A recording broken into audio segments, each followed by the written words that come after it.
Hi everybody, we're back to do another episode. Smaller gap this time than it has been. Yes. It's about a week since the last one, maybe? I don't know. Maybe 2, maybe 3. Around there, yeah. More than 1.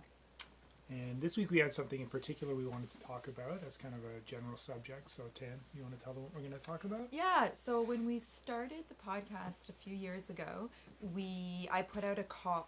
I said, what do you guys want us to talk about? What should we talk about on our podcast? And there was an overwhelming number of people who want to know what it's like to work with your spouse from home with your kids. Ironically, we never got to it because we kept having kids and yeah. the podcast got knocked off the list. Right. So I've always been sort of hesitant. I get questions like that a lot, emails or DMs or comments on my Instagram posts or whatever, because the kids are really part of our life, obviously, and our business is part of it's really integrated in our life, and it's so specific to us, the way that everything works, that I never necessarily felt that any information that I could give would be that helpful to people that weren't in our very specific circumstances. Right.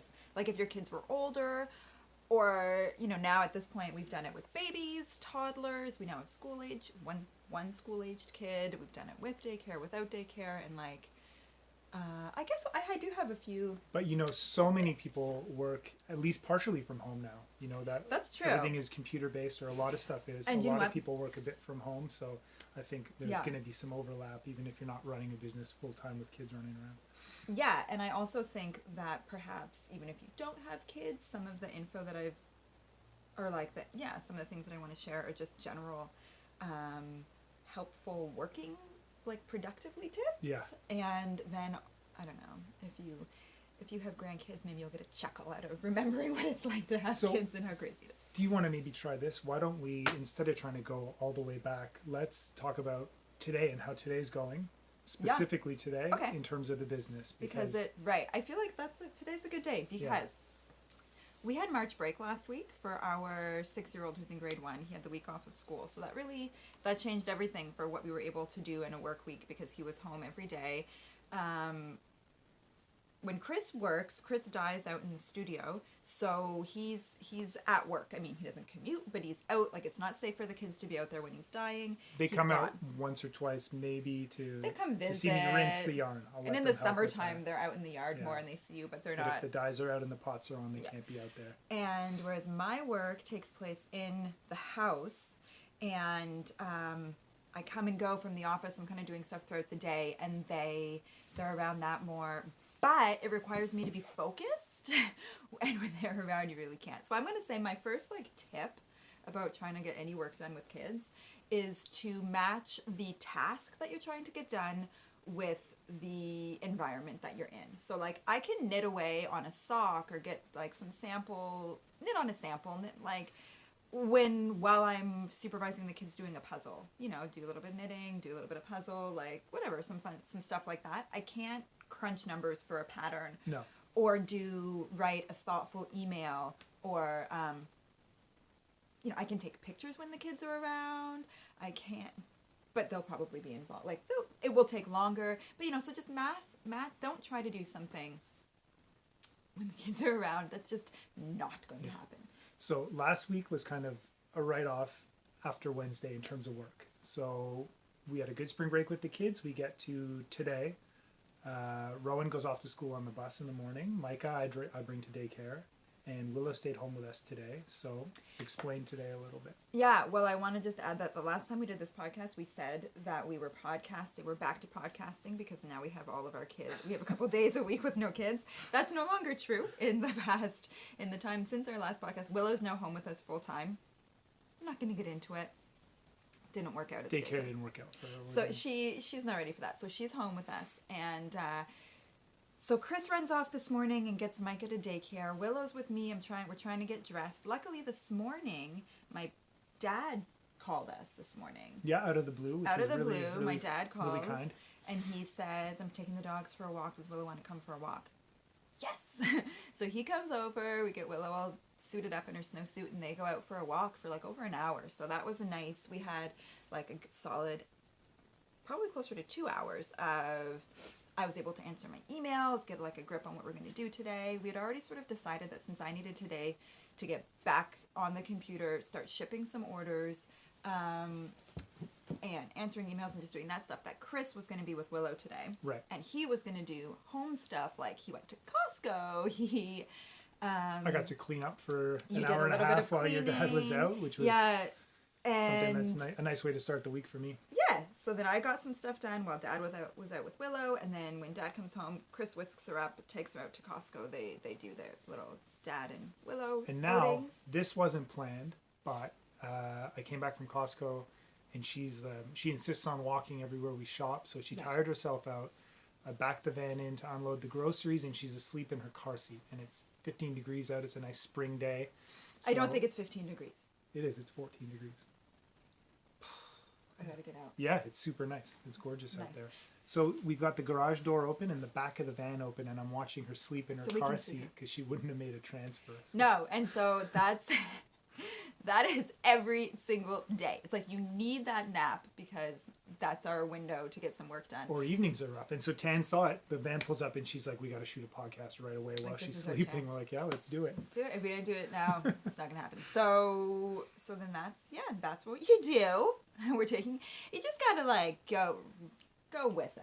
You do Yeah. what you can when you can. And you got to go with it fast because it shuts down. Rowan's here at 3:05. Rowan The gets off bus the drops bus at him 3. off. Then I got to go get That's our Micah. day. And then that's your day. and That's then it's dinner, it's bedtime, it's homework. Sometimes it's whatever. Yeah. So I think that the biggest thing that I've managed since having kids, is you do what you can when you can. Yeah. You work as efficiently. I'm so much more efficient at working now because I don't have 8 hours during the day to sit at the computer and let the work fill up that 8 hours. And you know what? I'm so efficient now. Like You're if a I have machine. 2 hours Yeah, to ship, flying around the I office. ship for Yeah. 2 hours. I'm not checking my Facebook, my Instagram. I bulk task. It's like I'll do my emails in the morning and at night. Same for Ravelry. I'll check all my social media stuff sort of at that time of day. And everybody knows this. It's just that having the kids and having a limited amount of time. And I think, again, this isn't really kid specific. This is like, if your life is just really busy, which everybody's life is busy, then these are life-saving skills. Yeah. You just don't check everything every 30 minutes. Do it twice. Get it done in 10 minutes in the morning, 10 minutes at night. Like it's... From a dyeing perspective, the most important thing for me, I think, is there's two. It's to soak at night so the yarn's ready to go in the Yes. morning, and then to get a start between 7 and 8. Like really, Yeah. because I know it's got to be out of the studio by 3, and everything takes quite a bit of time. So Yeah. to get started early and then a day like today, to not try to squeeze in a couple batches. If it's not a dyeing day, then do productive house stuff. So and make that's sure the something. house is That's still another running. big thing, and it's a bit harder now with Willow home full time. When we did have a few days a week where we were kid free, it was like those 3 days were work days. Yeah. And then we had more defined weekends and evenings, Which was nice. which we don't really during the times when we have a baby home. And we're lucky. So we live in Canada. We have, actually I shouldn't, that has nothing to do with it because I'm saying basically most Canadians, you get like a year maternity leave. Now I get 0 maternity leave because I work with the babies. We work from home. Theoretically, I could have In Rowan's case, literally 0 days off. 0 days off. Yeah. I could collect DI from the government for a year, but then we would have to shut down the business completely. And it's just, for me, I actually really like having the work during that first year of having a baby because it's so overwhelming to have a baby, and it's just really nice to have something else going on. Yeah. At times it's stressful, but I think that having the business to schedule your days around when you've got a newborn is like a real blessing. Yeah.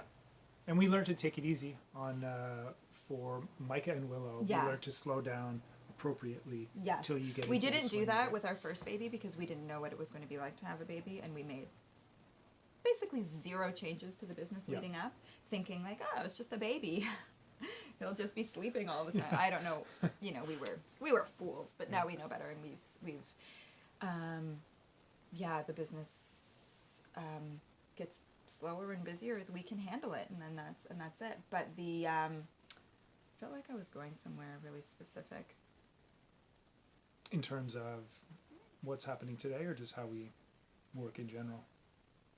Oh, what I was gonna say was this. Okay, because when having dedicated times for work and dedicated times to not work is that I think it's really important that you will benefit and your kids obviously will also benefit.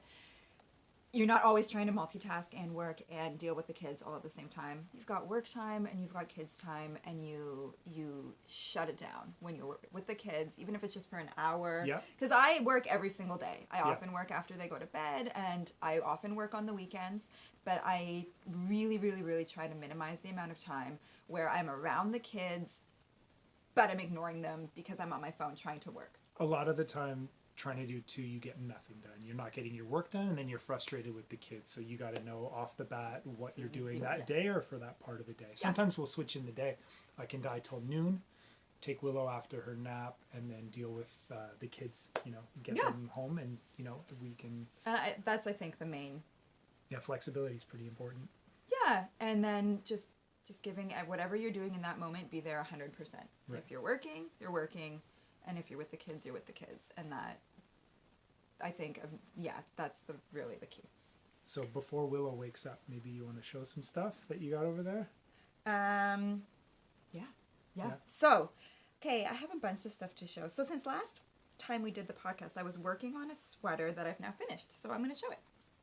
It is, and I don't know if it had a name the last time. Now it has a name. It's called City Limits. I'm done. 2 sleeves. I'm going to insert a picture of me wearing it because it's so much easier to see when it's being Lift it worn. a little bit so they can see all the way.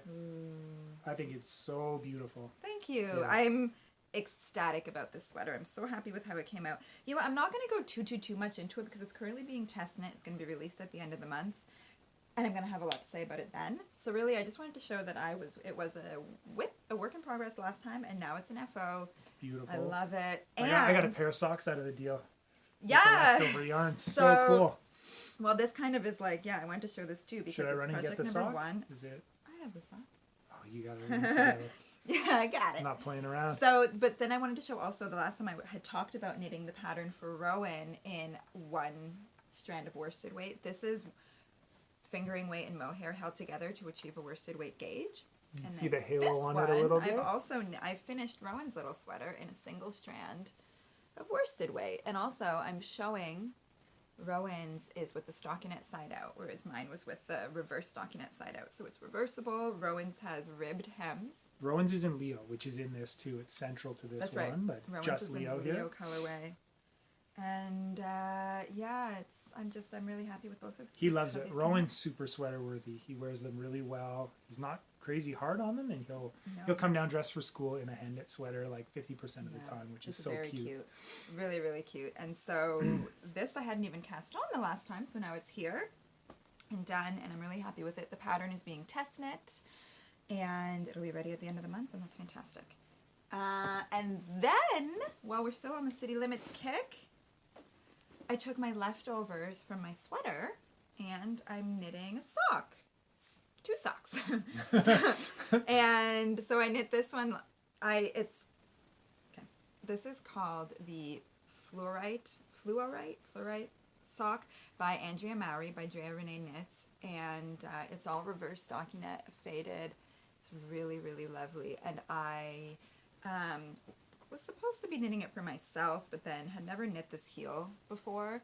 I think it's called the Flegel heel, and it's toe up. I just misjudged where the heel was supposed to go, and it's like Fortunate turn of events for me. way I too end big up for with a me. new pair of socks. So they're gonna be for Chris instead. Yeah, and they're super. I think they're I might steal your great. sweater too. Pair it with some shorts. cute. That would be cute. So I have 1 sock done, and it's funny because in the pattern, her little blurb, she says she wasn't much of a sock knitter, and then till she started knitting, she designed this pattern. And the fading, just like, it's so motivating to get to the next color, and you're striping them together, that she knit the pair of socks, her sample, in 3 days. And I knit this in 1.5 days. So I'm on track to You're on be course. there. Nice. Because it's addictive. Yeah, like you're striping, and you're seeing all the colors change, and it's super, super fun. So I thought that was kind of fun to have, like, multiple things knit from the same kit. I'm loving that fade. We talked about that a little bit last episode too, but it's growing on me still. It's in a really pretty project bag that I'm going to talk about next time. Oh yeah, little teaser. So, yeah, a little teaser. Do you? Would you like to show us what you're working I will super quickly. I think we talked about this, that I was going to cast on for my Atari sweater, being the last person in the family to have to complete one. And in the interest of full disclosure, here's the yoke. It's in retro. So this... Tanis did the yoke for me. Because No, I did not do the yoke. I did the short rows. Right. I did the short rows and actually a bunch of most of the increases. I knit most of the retro. Yeah. Chris did the colorwork. He is a beautiful colorwork knitter. This isn't blocked or anything, but so whatever. But you can see, even not blocked, see how good that is? I love how it's coming out. I So don't have nice. anything in these colors, and I'm really happy with I the think choices. it's really nice. I'm really happy with the choices as well. I know I was expressing doubts. The retro reads as like a beigey gray, but up close there's like purple, orange, neon It's so green, beautiful. everything. I feel like I'm really getting away with more color than it looks like, which is great. But can I explain why I knit the yoke for you? Yeah, sure. I'll tell you why. Because every pattern, this is a brand new pattern. It was test knit. One of the test knitters knit it for her husband. It's unisex. It's size baby to big. However, even with all of that, I still think it's really important to know your body type, to know the way that you like your sweaters to fit, to take measurements of sweaters that you have, and then to modify a pattern to suit your very specific needs. And so even though I designed this sweater, I still modified it to fit Chris. Yeah. Chris is more broad shoulders. He likes the fit. Like, so for example, Chris is knitting the, something in the low 40s in terms of the circumference. I don't remember which size you're knitting, but not. 41.5. Okay, it's 41.5 chest circumference. However, he needs more stitches in his sleeves based on the proportions that I have in the pattern. And also, he can handle a bit more depth in the yoke than I have in the pattern. I'll be honest, the pattern is sized For women. for women. Yeah. So when knitting it for Chris, even though I do say it's unisex, I suppose it's easy to interchange unisex within kids' proportions that don't change that much. But for your proportions are just very different from my proportions. And so I've made some adjustments for him. And also, what was another one of the little adjustments that I made was, the amount of ease. I'm wearing, in my pattern shots, I think my sweater is close to a 38. It might be a 30. It might be 38. So Chris's pattern sweater is like 3 inches bigger, and obviously Chris is more than 3 inches bigger than me. Yeah. But I'm wearing mine with quite a bit of positive ease, and Chris's is less, like 1 or 2. You have like just a couple inches of positive ease, Because of the whereas mine is more like 6 inches of positive ease. And the so, overall size of a men's sweater, like one that I have to wear. I like to keep the weight down. By having, and you like them trimmer. He likes just the way that he likes to wear them. He looks more like they're a under jean Norwegian jackets and cross-country stuff. skier. Thank you so much. What a lovely compliment. Yeah. On video too. That's Yeah. great. And I have one more thing to show. It's not knitting related. Can I show it? yeah, you're done with the Atari. He's done talking about it. Well, it's coming along nice. It's only been a couple nights of knitting. I got all the color work done in one day. He's good. So he says he's slow to get started, I think, because you're slow to like read the pattern and jump in and know what to do. And there was so much right off the jump with The the short German rows, and he was, and then because I kept saying like, oh, you're gonna have to do it different because you want more stitches on your sleeve, and you were like, I don't know what that means. Yeah. So I just did it. Yeah. Which is what I was hoping for secretly. Anyway, here's one more thing. This is a casserole dish that I just picked up for 10. Casserole! The reason being, it's not a Le Creuset, but I got a really good price on it. I just saw it haphazardly when I was shopping with Willow. At home sense. Because Tanis is a full-on sourdough queen now. And we're loving it. The whole family is. The kids are rejecting store-bought bread now after like 2 weeks of sourdough. It's very cute, actually. Which is satisfying but daunting. Yeah, so I want to actually give a little bit of backstory. So I have a good friend, Jenna, who makes sourdough bread every weekend, maybe more. And I was like, Jenna, what do you do? What's your recipe? She sends me a link to the recipe that she uses. And I read it, and I'm like, what the what? It's like it starts on a process. Thursday to get your bread ready on Sunday. Feeding a sourdough starter is like having a pet. I'm like, I can't even keep a house plant. This is insane. So then I like text her and I'm like, Jenna, so this is a lot. And then she writes back, she's like, yeah, it's kind of more like a lifestyle. And I'm like, oh man. But another friend had given me a starter. I wanted to try. Thank you, Cezanne. Cezanne. And Rob. So I tried. And my first loaf, once you get going, like, I don't feel like my first loaf was super successful. I feel like every one you've done, you've really experimented on flour ratios, how long the starter's Totally. sitting around, or like, but just temperature. to say, even bad homemade bread is good. It is, yeah. Is really good. Yeah. So we've eaten everything I've made. Yeah. And by successful, I mean, like, technically successful. Like, if I were to enter, like, the Great Canadian Baking Show, I don't know that they would be like, this is right. But my kids and us are putting a lot of butter on it and eating it and loving it. Yeah, no, it's great. And I'm baking so much sourdough bread in, like, a heavy, like, a cast iron pot. And I need it for stocks and stews and cooking. And So there's been times where, although, also I think you just saw the color and were like, this would be nice for Tanis, and I appreciate that. yeah. I love it. Ombre blue, we can't go wrong. I mean, how could you not? So that's very sweet of you. Thank you. And Kind of self-serving. I get bread out of it. So. yes. So then, while we're talking about new things, you bought that. Do you want to know what I bought? I saw that. I saw you opening the package and saying you'll Just this explain it to morning. me when I see it on Yes. the show. So I just got this in the mail. So this was 100% I can hold it while you talk if you want.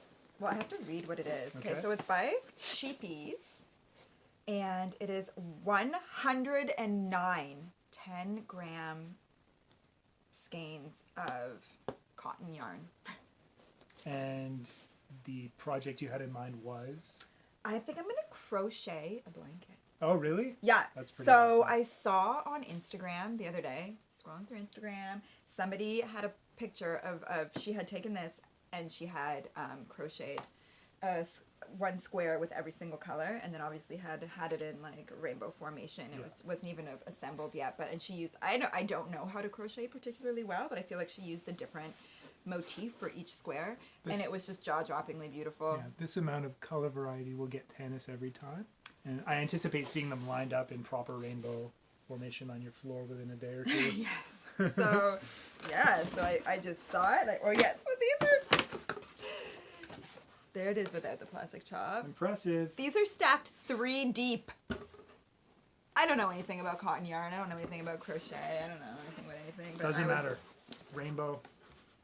Yeah, look at that. So, you know what? I've crocheted a few blankets in my time, actually. Yeah. And I do, there's something about a rainbow crocheted blanket that's just so, like, vintage and, like, granny chic that you just love it. The kids love them, too. So there you go. That's the project for the rest of my life. Well, I learned to crochet 109 different motifs. Probably a week and a half. No. I have, like, no immediate plans for that. I just have no self-control when I see a rainbow. Cool. I'll be buying some And you know shoes this what? week online. It's not a tip for tat. Do you know what it is that segues into? That's cotton yarn. We don't do anything like that. No. I'm pretty good when I online shop for yarn, or in-person shop for yarn, of buying something that we don't make. Like, I don't buy a lot of sweater quantities of hand-dyed, like merino yarn. I tease you a little bit, but it's all justifiable. Like, it's good to support other hand dyers, and it's nice to see what everyone else is doing. That's and true. Yeah, you know what? We don't have... Do we have a crazy amount of yarn? Or maybe I'm just used to it now, the bins and stuff. I mean, you know what? Everybody's stash is different. Everybody has a different definition of what's a crazy amount of yarn. Yeah. Because I don't consider that this isn't my personal stash. No, like, not at we all. can pull from it if I wanted to make something from it. But this is yarn. This is our business stuff. Yeah.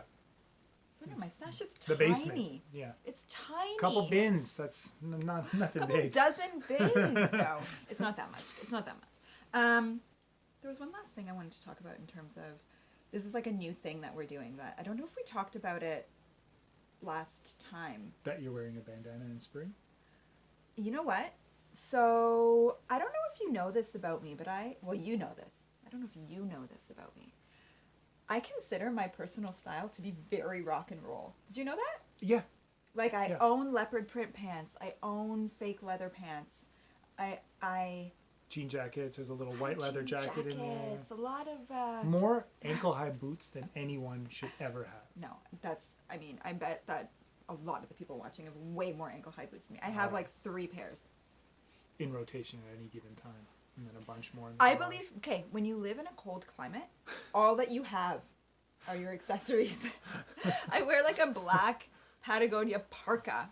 Yeah, you need a boot. A sleeping bag. Yeah. For the whole I need winter. something. That's why knitted accessories are so major, because it's the Yeah. only way to add like some personality. And a boot is high impact. Okay, but back to Indiana. Also, it's the first warm day today. Chris said it was 15. I mean, it's still chilly. There's around still there. snow on the ground, but Sun's it's out. sunny. Yeah. It's the first nice day, and so I'm not wearing a sweater, but we're going to film the podcast, and I was having a crazy hair day, so I wanted to wear... Well, you look amazing. I just wanted to bring it up.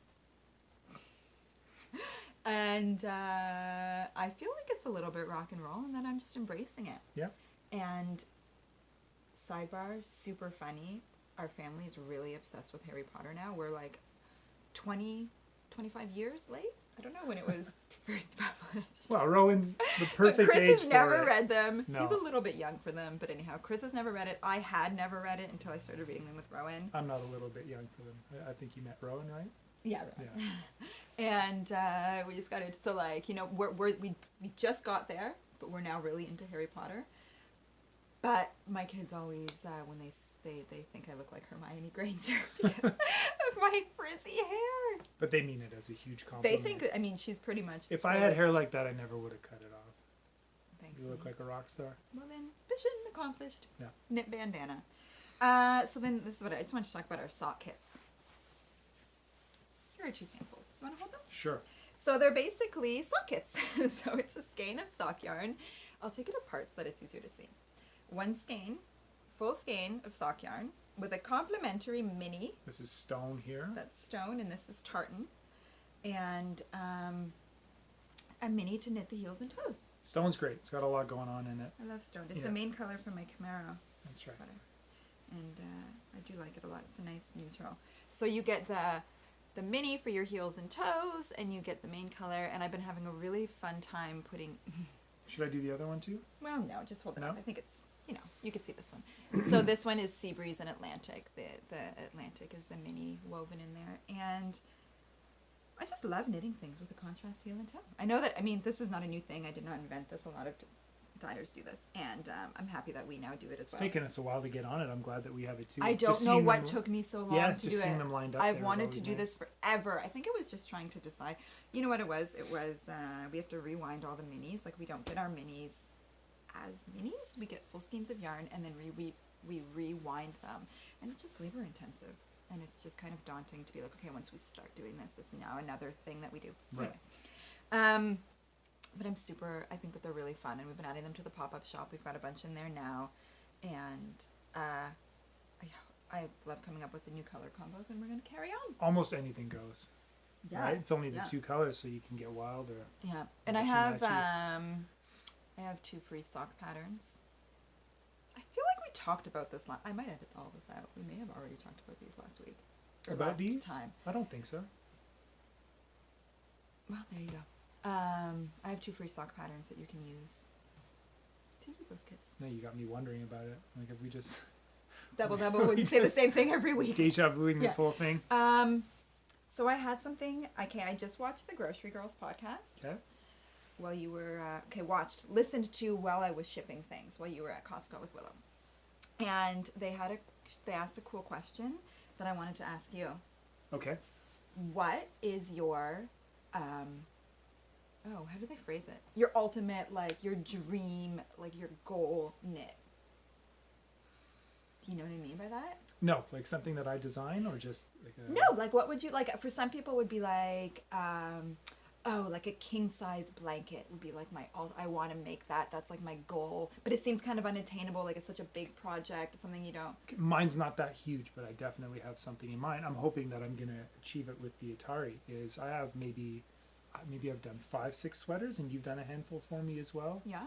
I'm trying to get the proper pullover proportions. I think I just hope that I just got a text Incoming text. from Sam. Supposed to have this on airplane mode. Yeah, I didn't do it. Yeah. Okay. Hopefully everything's fine. Hi Sam. Thanks for texting. Put the tone over it. Bring. Um, I just want to get a you sweater want to get that the fits perfect perfectly. Yeah. sweater. Do you know what the problem is? You're gonna change sizes over your lifetime. No, hasn't happened in like 20 Yeah, years. So. yeah. Yeah. When we got married 10 years ago, Chris bought his wedding suit. That was gonna be his life suit. Maybe I'll try it on next 'Cause episode you to see where we're at. You know, he has no reason to wear a suit, like a formal suit, ever in his life, except for our wedding. No, they keep me in the backyard mostly. Yeah, but it was really funny. You were very trim. You were biking to work. Like at the time, he wasn't. Anyhow, so you're still very trim. Well, I was late 20s, wasn't I? Yeah. No, I don't know. Early 30s. 30, yeah. Regardless, it's so funny. So you're gonna come up with your ultimate sweater template, like pattern. That's your goal? One that I of can work knitting off life? again, because I didn't hit it with the one I did this summer. I have my turtleneck I really like, but the underarms are a little bit You too find it too drapey. It's long like a flying in the yoke. squirrel style. Yeah. Mm-hmm. And my It's crazy hard. heart is the closest. Crazy well, and Yeah. that's what we're modeling this off of the proportions and that. Yeah, that's a good goal. It's then you can never change sizes. Well, then I'll add that in, that I get this template knocked out of the park before I have to increase the waist size or whatever have you. That's a good one. Decrease shoulder You think your shoulders are going to shrink? as a little old guy. That's your thing. Maybe. As you age. Okay. Good answer. We got to wrap it up because I'm freezing. The garage door I thought being you said it was open. like 15 degrees and super nice. 15 degrees is still pretty cold for a t-shirt. You should have put a sweater on. Yeah. You're not even wearing a knit. No. This is a flop.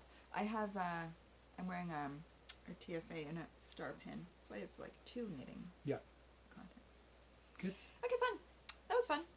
I hope shorter than last time, which is our goal. I would like to keep them more around. Yeah, 30 between minutes. half an hour, 30. So I just wanted to keep you up to date on between what we're half an working hour and on. 30 minutes. Very specific time.